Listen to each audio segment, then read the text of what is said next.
From his goals to responding to public criticism. A community in shock after babies found dead inside a portable Mission Bay restroom, the growing memorial, and the new clues detectives are following. Tonight, the San Diego City Council is voting whether or not to extend the flock program of license plate reader technology. More on why the SDPD says it's important to fight crime and why others think it's an invasion of privacy. County leaders pushing back against the Trump administration's plans to reopen Southern California waters to oil and gas drilling. We're sharing how to save some money as paid parking comes to Balboa Park. CBS 8 News live at 6 starts right now. If you decide to come to the United States illegally, we will locate you, arrest you, and ensure that you are removed from the country. We begin tonight with that warning from the man just appointed to lead the Border Patrol's San Diego sector. Good evening, and thank you for joining us. I'm Carlo Cicchetto. I'm Marcella Lee. Justin De La Torre was named Chief Border Patrol Agent here just a few weeks ago. CBS 8's Shannon Handy talked with him one-on-one about a range of topics, from his goals to public criticism and what will be different under his leadership. Justin De La Torre moved here from Yuma, Arizona, but he grew up in San Diego and has worked here before, so he knows the area well. He comes at a time when illegal border crossings are at the lowest levels they've been in decades and says his goal is to get them down to zero. Right now, we're seeing about a little under 30 arrests a day, and those are people who have illegally entered the country in between the ports of entry. We compare that with 2024, where we were averaging almost 900 people a day. San Diego's new Chief Patrol Agent, Justin De La Torre, says that reduction has given the agency more flexibility. Instead of focusing their efforts on the border, the public can expect to see agents step up their presence elsewhere. It really gives us the opportunity now to patrol the entirety of the border region and also follow up on people who've gotten away from us in the past. One example is Border Patrol agents working alongside ICE during immigration enforcement operations. I asked De La Torre about that and his response to claims his agents have been too aggressive during some of those interactions. Unfortunately, what we're seeing is U.S. citizens or other members of the public are impeding our agents while they are trying to carry out their mission. And so when that happens, our agents have to defend themselves. De La Torre says that mission is to prevent all unlawful entries into the country. As for criticism they face for not prioritizing detaining violent criminals, he says everyone needs to be held accountable. Regardless of the person's intentions, if you are coming here illegally, working illegally in the United States, we're going to hold you accountable for that. In doing so, De La Torre hopes it sends a message to people who are thinking about coming into the country illegally, especially those who work with cartels to do so. There's a lack of knowledge about what human smuggling entails and really the tragedies that happen with human smuggling. We just had 4 people die, lose their lives because they placed their lives into the hands of the smugglers, got into a boat, and tried to come into the United States illegally. Looking ahead, De La Torre tells me under his direction he plans to complete 14 miles of unfinished border wall in this region. He'll also add another 800 agents. Funding to do so was approved with the passage of President Trump's so-called Big Beautiful Bill, with immigration enforcement being a top priority for his administration. Life in America throughout the entirety of this country ties back to border security. And so when we are successful, the entire country has a safer place to live, safer place to thrive and prosper as Americans. Shannon Handy, CBS 8. Thanks, Shannon. New details are emerging in the investigation into an infant found dead in a portable restroom on Mission Bay.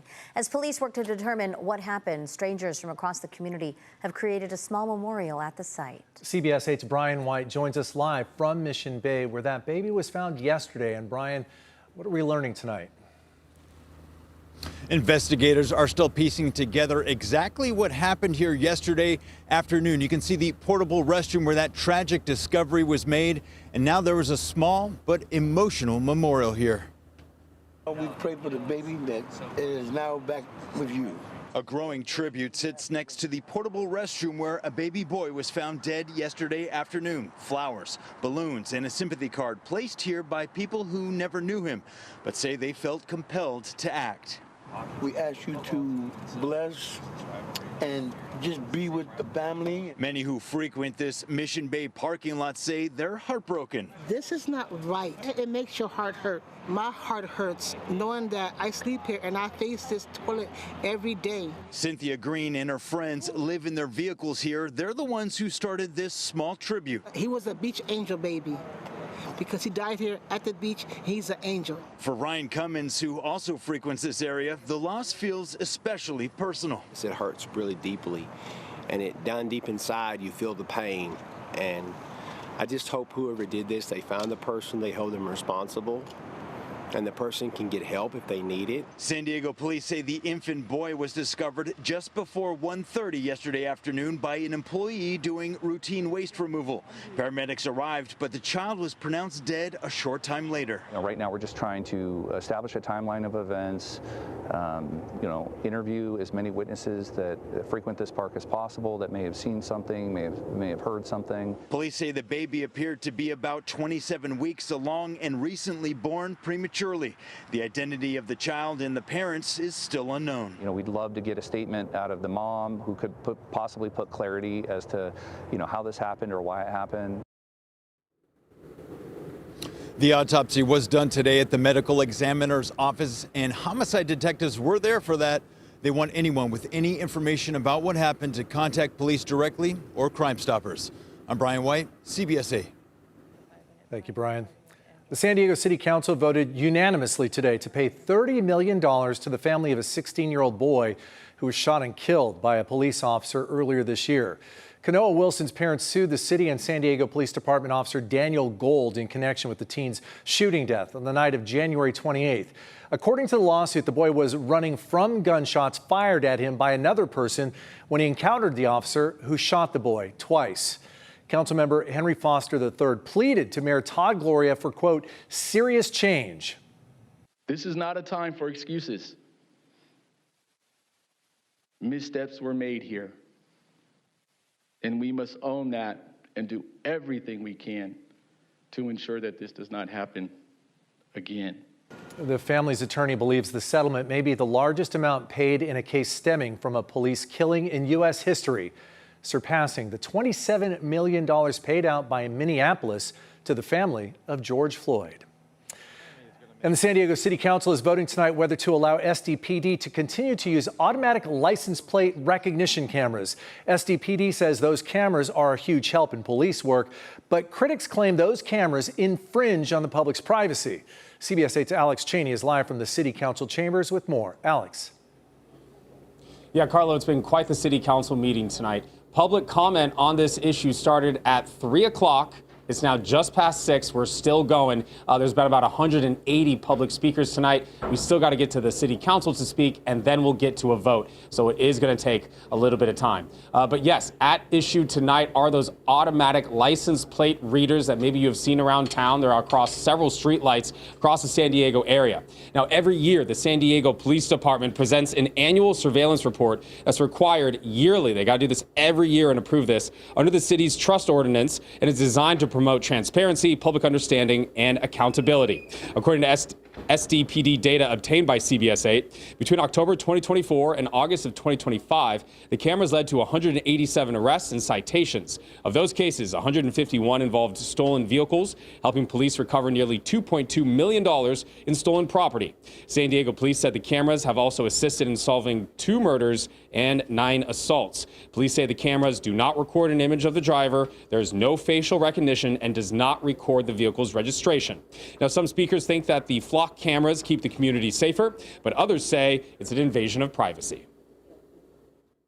These cameras and the ALPR technology solves crime and acts like a permanent neighborhood watch that never needs rest, that never leaves, that doesn't go on vacation, always sees what's there. I just want to say that for me, stolen people harm San Diego families more than stolen cars.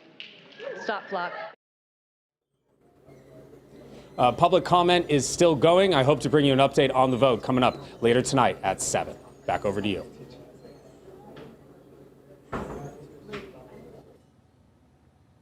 Thanks, Alex. Just within the last 2 hours, the County Board of Supervisors approved a resolution opposing President Trump's plan to reopen the waters off the Southern California coast to oil and gas drilling. CBS 8's Steffi Roche joins us now from the County Administration Building. And Steffi, can you walk us through what this all means? Right. Well, the county can't block federal drilling, but what this does, it adds San Diego's voice to a growing pushback along the coast. Now, tonight, in a 4-1 vote, the board approved the resolution. Supervisors Paloma Aguirre and Chair Tara Lawson-Remer led the charge, calling for a permanent ban and urging the governor to keep drilling rigs away from our coast. Some local businesses along San Diego's coast, doctors, and environmental advocates, they joined the fight tonight. All we've been doing for the last 2 years is fighting for clean water in the South Bay. So to hear about the Trump administration's plans and what they want to do with our coast is almost a slap in the face to some of their efforts that they're already making to try to clean our border region and that water that's flowing through our river. Republican Supervisor Jim Desmond voted against offshore drilling. However, Republican Supervisor Joel Anderson was the lone no vote. And this just into as a spokesperson for Joel Anderson. Technology and safety standards have improved, and increasing supply will lower inflation, he argues, adding this will make his district more affordable for his constituents. That just came in to us now. But for now, reporting live from downtown San Diego, I'm Steffi Roche, CBS 8. Thank you, Steffi. As paid parking is about to start in Balboa Park, we're sharing how you can save a few bucks. That story is still ahead. Plus, we're learning the threat of federal funding cuts to fight homelessness appears to have eases for now. And later, an early Christmas surprise for shelter animals awaiting a loving home. Yeah, you felt the heat out there, and well, we were talking about being about 10 to 20 degrees above seasonal for this time of the year. That also included downtown, and that was by 14 degrees. Yeah, we are in store for more of that heat and even had some records for today. We'll get to all those details after the break.